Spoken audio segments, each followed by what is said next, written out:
another edition of Space Marine Shore to Shore.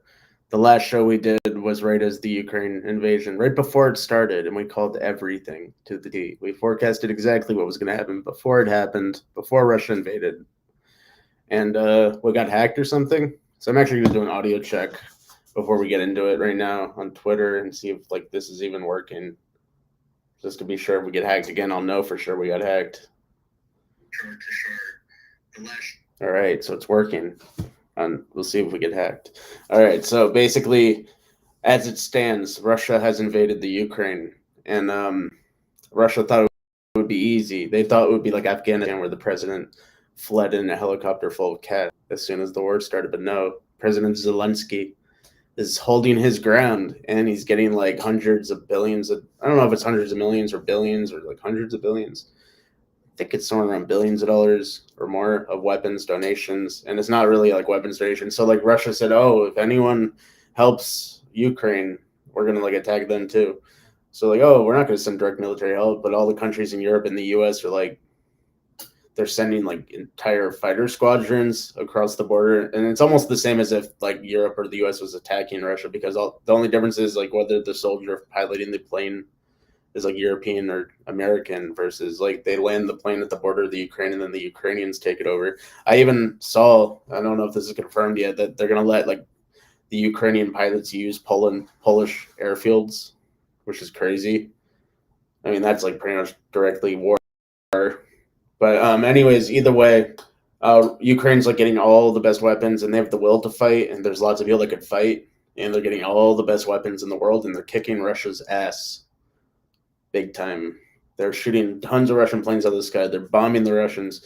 The Russians are getting dirty though. Like they sent like dozens of bombs at once into Kharkiv today, like hundreds of bombs, and they killed like hundreds of people into a populated municipal area. Imagine that, a municipal area, like a city, just being bombed, like in a, without any precision or nothing, just bombing the crap out of it. So Russia's starting to get desperate, and also convoys of Russians are getting blown up because they don't have air superiority. So like it's a mixed air superiority situation where like the Ukrainians have air superiority in some places too. So Russians are getting like blown out of the sky, blown out of the ground.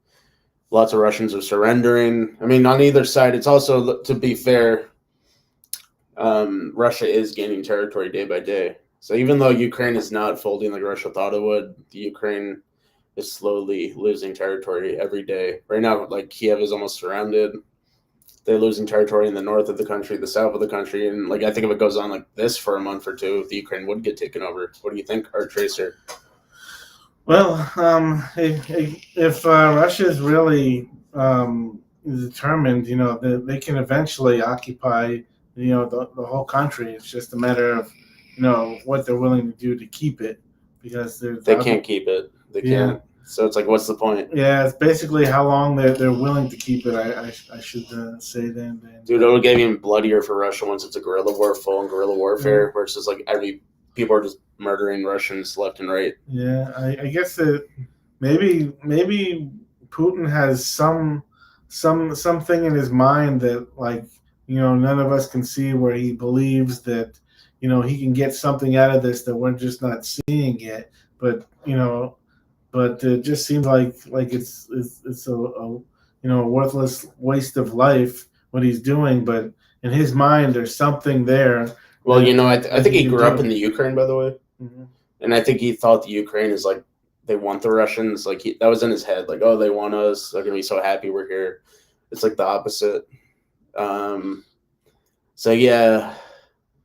It's not whatever. I don't think it's in his mind. He doesn't have any master strategy we're not aware of where it makes sense. He's illogical and delusional.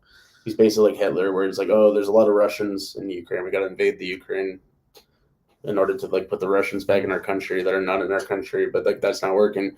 And also Europe is traumatized because of World War II. So back in World War II, when Hitler was like, I want Sudetenland, I want Czechoslovakia, I want Poland. Well, not really Poland, but when it was back in Czechoslovakia in World War II, they were like, okay, you can have it, But now that this is happening again with Russia, they're like traumatized because of World War II, and they're just like sending everything in at once. They're sending all the weapons. Like they're sending thousands and thousands of anti-tank weapons, thousands and thousands of anti-aircraft weapons, hundreds of fighter jets, thousands and hundreds of thousands of rounds and guns. And they're doing everything they can to defeat Russia and they're doing it all at once. So it's not like World War II in that sense. It's like the instant they got the sense that this is like World War II, they're like trying to stop it by defeating Russia. The main thing though is the economic sanctions. Honestly, I think if the U.S. would have sent in like thousands of troops and stopped Russia's attack, it would be like less than what they did. The economic attack on Russia is like so big compared to any military attack. The Russian ruble is collapsing. It lost 30% today after losing even more previous to this. The Russian stock market has crashed so effing hard that they had to close it down all day. They didn't even let it open because it would have just bottomed, cratered. It's going to crater whenever they open it. They might just keep it closed. They banned all foreign investors from selling any Russian stocks or securities.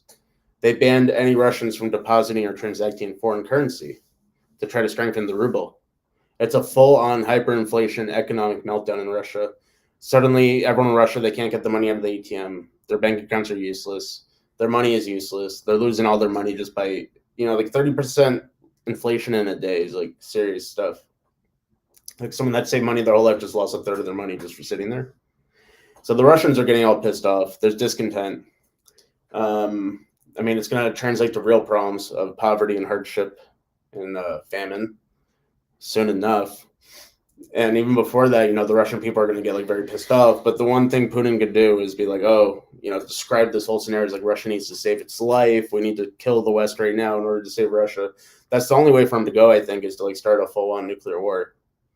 And right now, there's like debate. The DEFCON system is not public, so the people that track the DEFCON system on Twitter, I guess, and on the internet, they say it's like DEFCON 2 or 3. The Cuban Missile Crisis was DEFCON 2. DEFCON 1 is all a nuclear war. That hasn't happened yet, except in Japan for a minute. But that was one-sided. Yeah, it was one-sided. That wasn't really a nuclear war. That was just a one-sided nuclear thing. That was only 2 nuclear bombs, and that was like historic because it was so destructive. It defeated the Japanese Empire. But anyways, I think it's possible Russia could start a nuclear war. They could just, they could start attacking Poland or something, or they could start attacking the Baltic states at this point because they're getting desperate and they're just be like, F it, we're just going to do the whole round. Because like where Russia does have an advantage militarily is their nuclear weapons. So they could cause a lot of grief and do a lot of damage before Russia completely gets destroyed. So I don't know. Are we looking at the end of times? Is there any rationality? No, it was not rational. Like Putin should be smart to know he invaded the Ukraine, it would just lead to a complete in World War III and nuclear war. But he did it anyway because he had a fantasy that they will just be like, oh, thank God the Russians are invading. We really need Russia. So now that's not working. What's he going to do? Right now, Putin could say, sorry, I made a big mistake. I'm pulling all my troops out. I'm going to pay for all the damage. If he did that, that's the only way we're avoiding nuclear war. Do you think he's going to do that, Art Tracer? Oh, no. There's no way he's going to make himself look weak. His pride is worth more than it's not even weakness. It's just being wrong. People. Yeah. He's a narcissist. There's a lot of narcissism in the world where people are like, I can't be wrong. But so they dig a deeper hole trying to prove they're right. I think he'd let every last one of his people die before he would admit he was wrong. Yeah. So, do you think there's any way that this won't be a nuclear war, or Tracer? Well, I do think it's avoidable. Like, a lot of people, think that the threat of mutually assured destruction is enough to keep any sane leader from actually using nukes. But Putin, I'm assuming he's sane and that he doesn't want mutually assured destruction, which is basically what would happen. I guess there's a few ways this could go. It's possible that the Ukraine and Russia could reach a ceasefire where they're like, okay, you can have the Crimea and the Donbass and like some other regions you took over. I don't think that's going to happen either, though. I think the Ukraine's emboldened and they're pissed off and they have billions and billions of dollars of high-tech weapons and they're just going to like keep fighting. And a nuclear war could happen if Russia really gets bogged down in the Ukraine and they're getting defeated and NATO countries keep supplying billions of dollars of weapons and all sorts of economic sanction support and all this. It's possible Russia could just start to bomb NATO countries as a retaliation, just like he bombed the Ukraine for bullshit reasons. He could be like, okay, now I'm bombing, NATO, at this point. So that would lead to nuclear war. I think it could happen. I think we are literally like a minute away from midnight on the nuclear clock here, or at any moment. Yeah, it's the scariest time since probably the Cuban Missile Crisis. The Cuban Missile Crisis was not even this bad. Yeah. The Cuban Missile Crisis, they put missiles in Cuba. Mm. That was it. They put nuclear weapons in Cuba. But That's nothing compared to this. This is like there's a full active war zone with the highest tech weapons, and both sides are like destroying lots of shit. And Cuba was just weapons were in Cuba. Yeah. That was it. It wasn't like there was a war. Yeah. There was almost a war over the fact that there was weapons in Cuba. It wasn't like there was an active war zone. And this is World War III. This is the war fronts in the Ukraine right now, but it could easily start expanding out of the Ukraine because all these other countries are dead set against Russia, and Russia's dead set against them. And if there's so much hatred, it just takes one of them to pull a button. I mean, it could just be a matter of time until one of the European countries that's in NATO is like, okay, I'm a part of NATO, but as a separate country, because that's what they're doing with the weapons. Like, I'm part of NATO, but I am Poland or I am Latvia, and as Latvia or Poland, I'm sending weapons.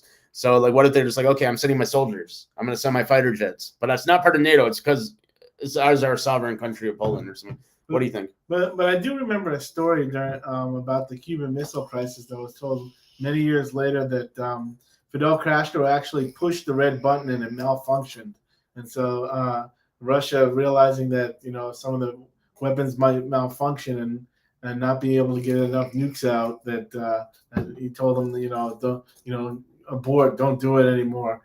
So the button was actually pushed then, and it just malfunctioned. So we got really lucky. That I never heard that before. Yeah, I've studied a lot. I don't know about that, Phil. Yeah, I've heard that. It was recently that I think it was there was some intelligence that was recently. I can't remember how long ago. I'd have to look it up again. But that's basically the story I heard somewhere. Well, whatever. Anyways, Belarus is putting nuclear weapons in Belarus right now, by the way. And that's not really what matters. I don't think Belarus needs to have nuclear weapons because they're already all over Russia, ready, aimed everywhere. And by the way, people don't realize this, but even anywhere you are on the east coast of the U.S. or anywhere in the U.S., there's nuclear weapons aimed at us right now by Russia. We're literally in the sights right now, and they're ready to push the button. That's how bad it is. I'm not sure if you heard the stories about malfunctions. There was once new equipment installed in Russia, and the screen lit up, showing that dozens of U.S. Nuclear weapons were headed towards Russia, and the guy in command had to make a choice whether to actually believe it was real or fake, and he didn't launch. And you think they'd make him a hero, but he got demoted for not launching the missiles. When was that? It was sometime in the 1980s, I think. Soviets? Yeah, it was the Soviets, and they demoted the guy because they're like, this guy saw dozens of missiles and actually decided to do nothing. So the Russia got scared that during a real attack they might the commander might think that it's fake. So they wanted to put a guy in there as like, I don't care whether or not it's real or fake. I see the dots. I'm launching. So the Cold War was that tense. That they would just fire people. And by the way, this isn't like the Cold War this time. The Cold War was like a constant state of like we're about to attack, but not really. This is like different. There's an active war zone, and both sides are like the U.S. can say, "Oh, we're not sending soldiers, but we're sending like billions of dollars of weapons." That's like just it's the same as attacking Russia, and it's gonna be tense. I don't know how it's gonna go. The Ukraine is losing territory day by day. I mean, if Ukraine gets desperate too. If Kiev starts to go down, we could see some crazy shit from the Ukraine also. They could start to attack Russia. Like our tracer brought up earlier tonight, what if they just attack Moscow? What if the Ukraine sends in jets below the radar like Israel did to Syria or like Iraq? Remember that? You can actually send jets below the radar like hundreds of miles if you want to. And or you send some ballistic missiles, or maybe you send some people that look Russian that are Ukrainian into the middle and just blow up Moscow. We're going to see some crazy shit. Either way it goes. Yeah. Right now, Russia's getting desperate, but the Ukraine's getting desperate too. When desperation happens, crazy things. Yeah, I think Russia sent in 400 special forces in to assassinate the Ukrainian president specifically. So, Yeah, so he's got to watch out for those. Yeah, guys. like if he gets assassinated, I think the thing's over too. So that's another way it could go. Like if Zelensky just gets decapitated, in the geopolitical sense, I don't know if the Ukraine will keep fighting that much. Like he's really mobilizing them. I think they'll keep fighting to an extent, but it won't be like as legitimate as an opposition as it is now. And they've been trying to say to Zelensky, you got to get out of Kiev. And now Kiev's surrounded, so they can't get him out. So I don't know. I mean, like right now, like the propaganda is making it seem like Ukraine's winning a lot, and they are. They are killing lots of Russians, but overall Russia's so huge that they just keep sending more people to get killed until they take over the Ukraine. And the fact is, day by day, the territory is being taken over. So we can't lose sight of that. Even though there's a lot of propaganda that's pro-Ukraine, a lot of people sending help to the Ukraine, the economic sanctions are destroying the Russian economy. Even with all that, if Russia wants to take over the Ukraine, they're probably going to. But, and it's actually more dangerous if they don't. If they don't take over the Ukraine, they're just going to get desperate now. I think either way it's dangerous because either way there's going to be like Russia's going to keep going eventually. They might stop for a while but then attack another country. But if they get stopped now, like for real by the Ukrainians in the West, like they're probably going to launch a nuclear war. If their economy is completely effed and their military campaign is at the final moment, they'll just nuke Kiev, they'll nuke Kharkiv, they'll nuke everything. Isn't that an easy way to win, our Tracer? Yeah. They can be like, yeah, we're launching tactical nukes to destroy all the Ukrainian cities, and if you want to nuke us back, we'll kill you all. Would the U.S. do anything? I mean, if they nuke Kiev, would the U.S. stick by? That's a good question, right? It is a good question because I mean, we see the blips on the screen, and I mean, if they launch short range nukes, I guess if they have those, then they'll realize they're not ICBMs coming for us. I mean, they might just rub their chin and say, "Look, there's no way this missile's coming for the States." I'm just saying in general, if it hit the news that like Kiev got nuked. Yeah. Regardless of the actual action scenario, watching the screen. Yeah, but like I said, what would Biden do if Kiev got nuked? I mean, he would go be all flustered and say we need a moment of silence. We need more sanctions. We're gonna put even more sanctions. We're gonna finally stop buying like $100 million of oil per day from Russia. There's no way, in the nuclear age that a nuclear power could ever formally declare war against another nuclear power. I mean, you just can't do it. No, I'm just saying, what would Biden do? Would he do anything beyond sanctions? No, I mean, he might just send more like